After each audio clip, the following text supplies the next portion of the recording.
What's up guys, this is Astranox. In this video I'm going to be talking about Closer Charles, the next 5-star Moonlight hero coming to Epic 7 on the 19th of August. So as always, I will be summoning for him, I will be showcasing him, giving you guys my thoughts, my review of Closer Charles. So definitely stay tuned for that. And if you are on the fence about pulling, if you're not sure if he's going to fit your playstyle, if you can fit him in your roster and make him shine, then of course wait for, the showcase, the review and all that. So I'm going to be talking about his stats, his skills, and how I'm going to put him to good use, combos that you can pull off with this hero, why he's such a good addition to Epic 7. Well, I mean, for the playstyle that I like, high offense, speed team, single target or cleave, single target damage or cleaving is attacking everyone and doing a lot of burst damage and just starting to take out opponents one by one or all together, right? So Closer Charles, his design, I mean, he looks alright. He looks pretty good. And I really like the weapon, of course. What I don't like too much is the animation. It seems it's not that great. I mean, there's better animations in the game. I feel like it could have been better. Okay, so Dark Thief, Scorpio, Star Sign. The attack is high. The attack is really high. The health is high as well. Now, the defense is lacking, of course. He's a thief. It's to be expected.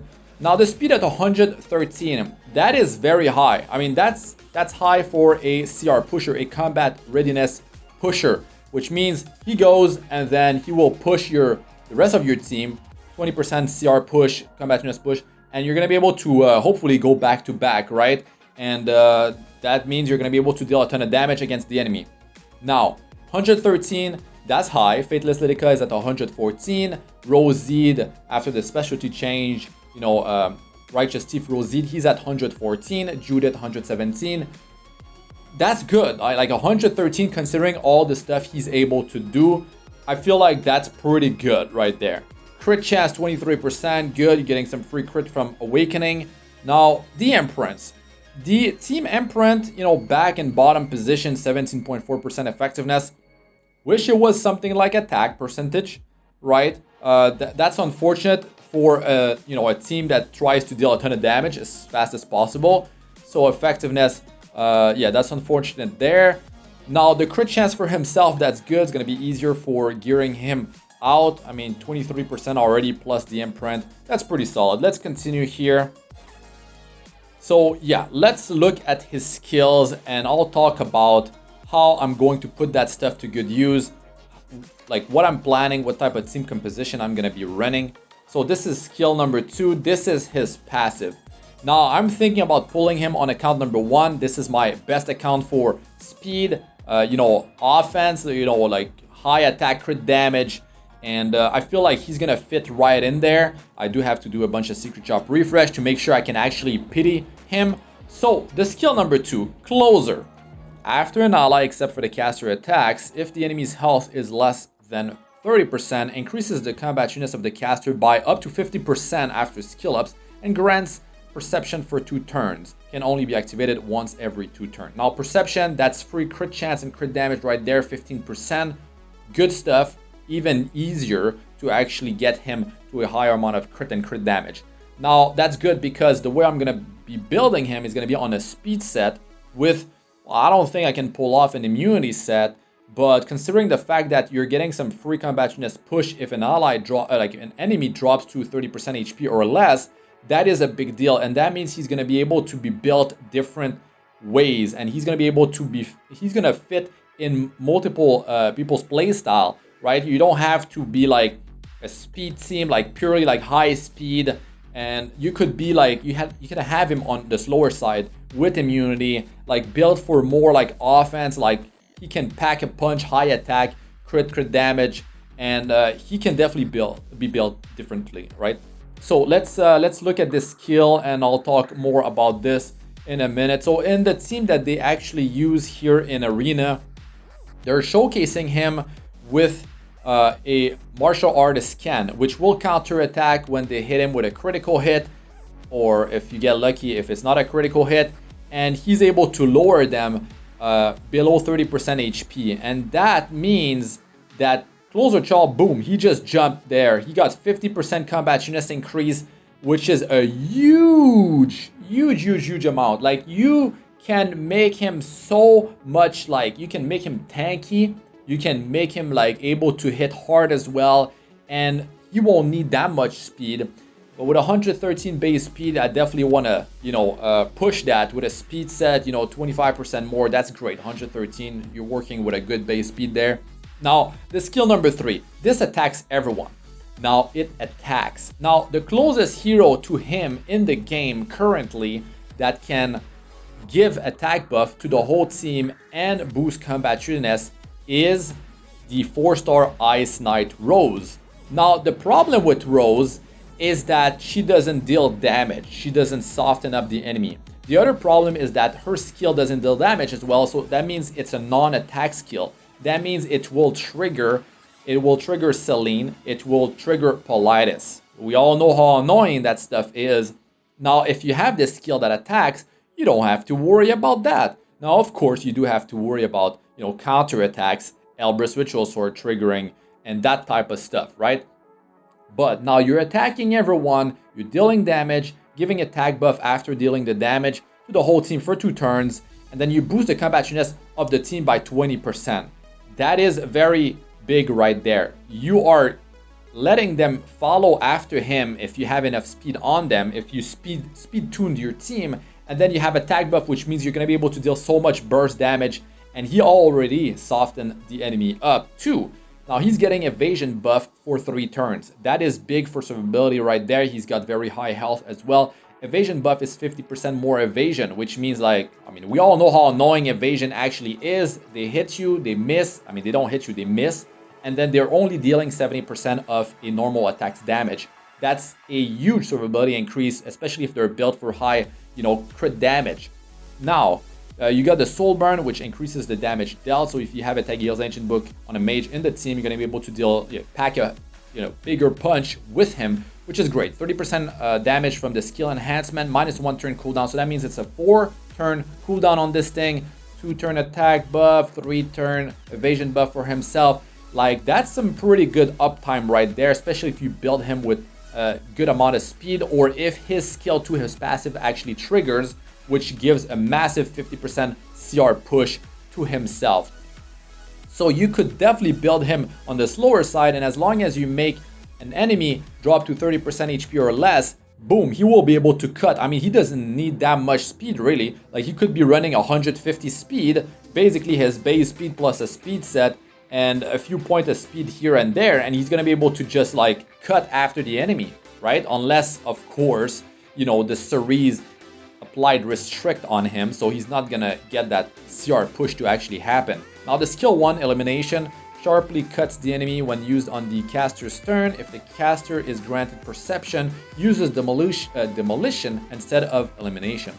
Now, you can, you know, trigger a dual attack with the normal Elimination skill, but if you do have Perception, that means, like, the buff that you get if his passive actually triggers his skill 2.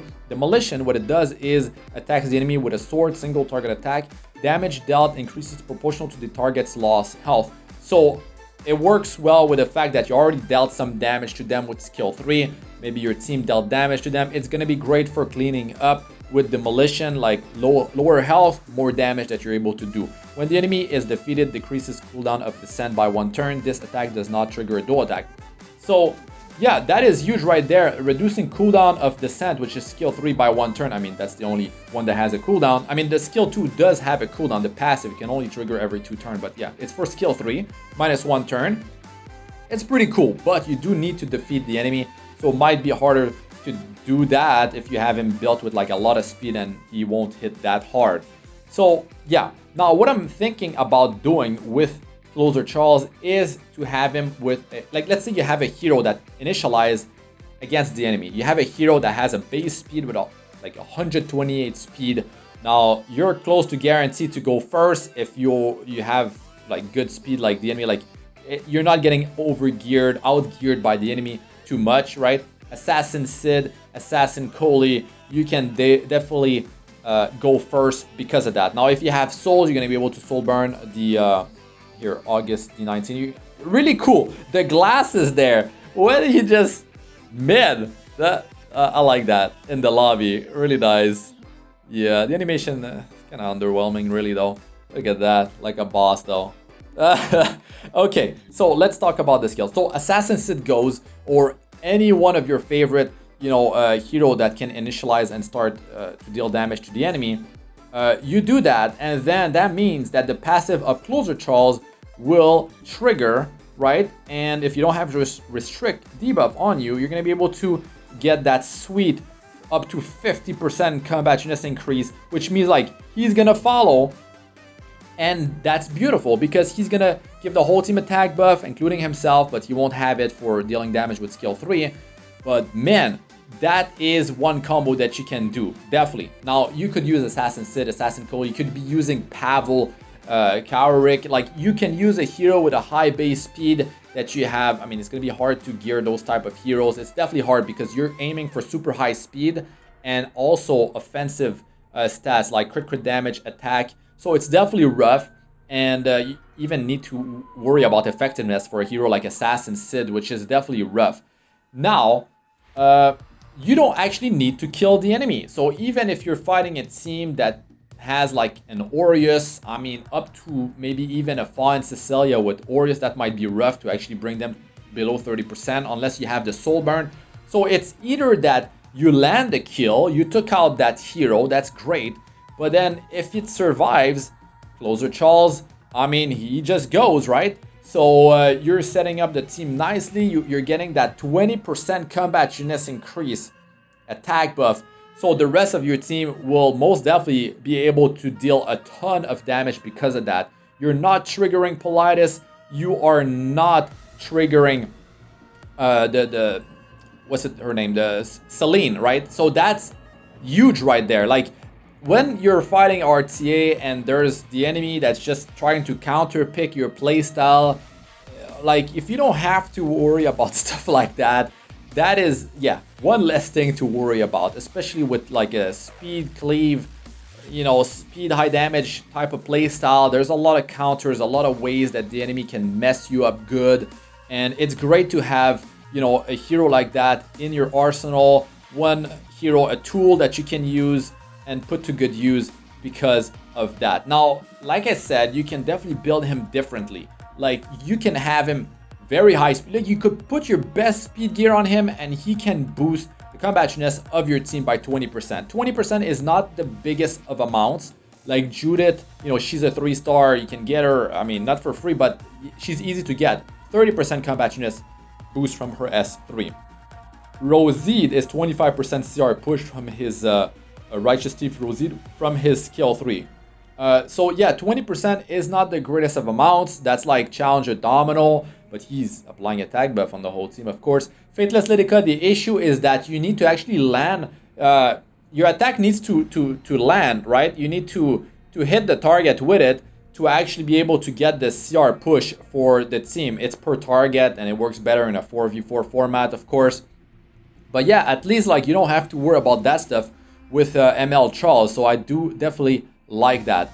So yeah, the fact that he deals damage, he's setting up the team with attack buff, CR push, the evasion buff for himself, allowing him to survive more easily for 3 turns too. So if you you have the skill up into this thing, it's a 4-turn cooldown, so the uptime on that evasion buff is going to be pretty solid. Of course, it can be removed, but I mean, they might just evade their attack, they might miss their attack and not be able to remove the buffs off of Closer Charles. So that's a good thing. He's gonna have a higher survivability, higher amount of survivability, which I definitely like. So the plan is to try him, maybe build him with some decent offense, speed crit, speed immunity. I mean, that would be best if you do get outsped, and the enemy has to worry about that, because if they're trying to disrupt him, they cannot take him out, they cannot kill him, and he's able to go, then he pushes the rest of the team, then they're not able to do their whole combo back to back.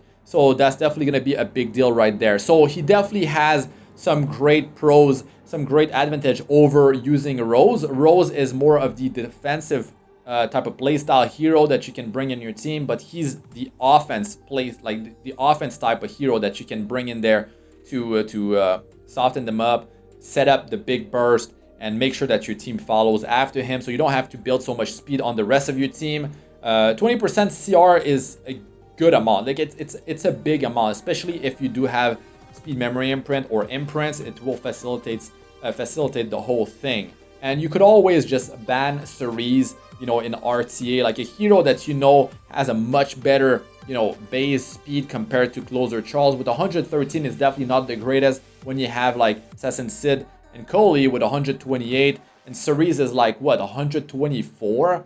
That is yeah, that's a big difference when you account for the speed set in there. Now compared to, like, let's say Rose, yeah, she's the defensive playstyle, this defensive type of hero compared to him, but her base speed is so bad. Is like, what is it, man, like 94, and then with her exclusive equipment you can get 10 more, so it's 104, but the exclusive equipment speed doesn't scale with speed set, so that is a big difference right there.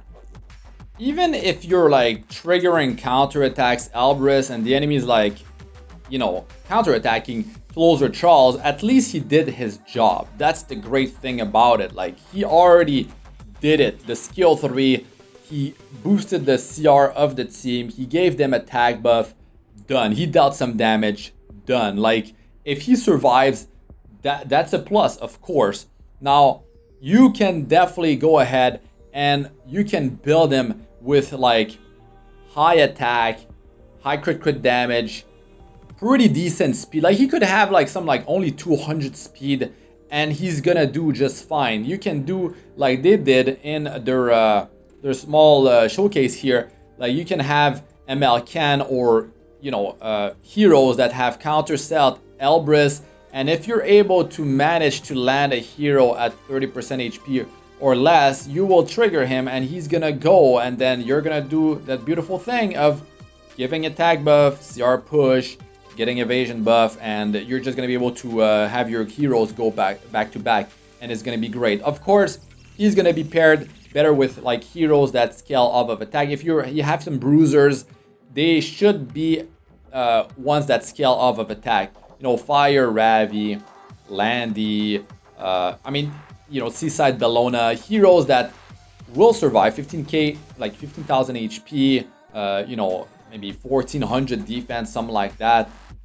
Just make sure that they don't drop too easily, and you're gonna be able to do some really cool stuff with that, and it will definitely surprise the enemy off guard, like, because you never know with counter set, right? And Elbrus Ritual Sword, sometimes it triggers, sometimes it doesn't, and if you do manage to pull it off, yeah, I mean, it's gonna secure you that win, or make it easier for you to actually win the battle.